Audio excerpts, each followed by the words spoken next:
2. Hi, my name is Justin. Hi, my name is Quintin.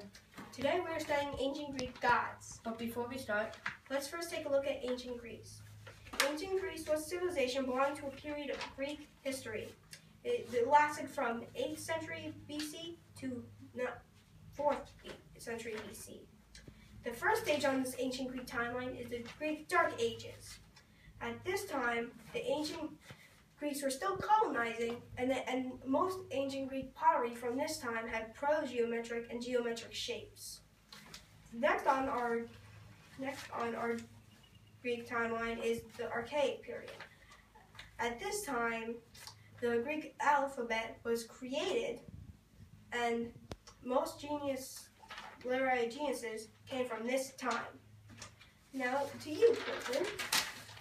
Next on the Greek timeline is the Classical period. The Classical period cultures are the foundations of modern Western culture. Next on the 5-period timeline of ancient Greece is the Hellenistic period. In this period, Alexander the Great was born, raised, conquered Near and Middle East, and died. The final period on this amazing timeline is the Late Antiquity period, where Christianity took over Greece and polytheism was stopped in Greece. Now, before we continue to the Greek gods, let's first talk about how I got these pictures. I recently went to the Metropolitan Museum of Art. Here's a picture of me. And we walked in and we looked at Greece. And the first thing we saw was about the Hellenistic kingdoms from the Hellenistic period. And next, we also, as we walked further on, we looked around and saw this factoid about the Greeks in southern Italy and Sicily. And next, and also just for fun, we also took a picture of a Greek column. And now, let's go to Greek gods. The first god is Athena, which is this picture and this picture. Athena is the Greek goddess of wisdom, courage, inspiration, strength, and war strategy. Athena is portrayed as shrewd companion of all heroes and patron goddess of heroic endeavors. She was patron goddess of Athens and several other city-states like Sparta and Tega. The legend says that Athena was not born normally. She popped out of Zeus's head fully grown and was wearing full battle gear. She's usually said to have her helmet high up on her forehead, and her shield bears at the center a head of a gorgon in the center and snakes around the edge. She's also seen with an owl on her shoulder and a snake around her leg. Now to you, Quintin. The next god is Artemis.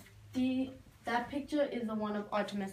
Artemis is the goddess of hunt, forest, and hills, the moon, and archery. She's the daughter of Zeus and Leto. She's often described as huntress with a bow and arrow. She was born on the island of Delos. Hera was disobeyed by Leto by giving birth to Artemis at the island of Delos. She was born mortal, but after Zeus granted her 6 wishes, she became goddess after achieving her golden bow, her hunting dogs, and staff. She was extremely mistreated as a child by Hera because she was a result of someone disobeying Hera. So now we're going to be talking about Zeus, which everybody might know. Zeus is the god of thunder and sky, thunder, and the ruler of Mount Olympus. Zeus is the child of Cronus and Rhea, and is the youngest of all of his siblings. In most traditions, he is married to Hera. He had many godly and heroic offspring, including Athena, Apollo, Artemis, Hermes, Proserpine, Diomedes, Perseus, Hercules, Helen of Troy, Minos, and the Muses. Zeus was worshipped in many places, such as temples, caves, shrines. Zeus is the most powerful god. Now to you, Quintin. The next god is Irene. That is Irene right there, next to Justin. Irene stands for peace. She is depicted as a beautiful young woman carrying a cornucopia and a torch. She is the daughter of Zeus and Themis. She is particularly well regarded in the Athens after a naval victory over Sparta in 375 BC. The Athenians established a cult for Irene, erecting altars to her. One of the altar statues was lost long after 371 BC, but it was copied in Rome out of marble. Now, according to Greek mythology, Hypnos, which is this one, Hypnos lived in a cave, whose mansion did not see the rising nor the setting sun. The legend says that at the entrance there was a number of poppies and other hypnotic plants. And his dwelling had no door or gate, so that he might not be awakened by the creaking of hinges. The river Lethe in the underworld flowed into his cave. This river is known as the River of Forgetfulness. The Hypnos in Greek legend tricked Zeus 3 times, and he got away with it 3 times. Now to you, Quintin. Okay, the next god is Aphrodite. That picture and that picture are Aphrodite.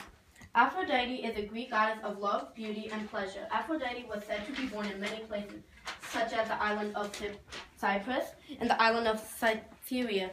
She was mostly worshipped at Paphos on the island of Cyprus, which is why she is sometimes called Cyprian. She is often deciphered with sea, dolphins, doves, swans, apples, rose trees, lime trees, clams, scallop shells, and pearls due to the fact that she was born in the ocean. Yes, Quintin, that was a very good presentation. And now, this is the end of our presentation. I hope you enjoyed all the pictures I have taken at the Metropolitan Museum of Art.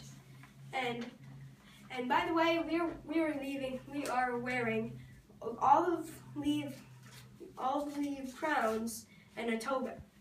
So I hope you enjoyed this presentation, because we did enjoy it, and that's all for this presentation.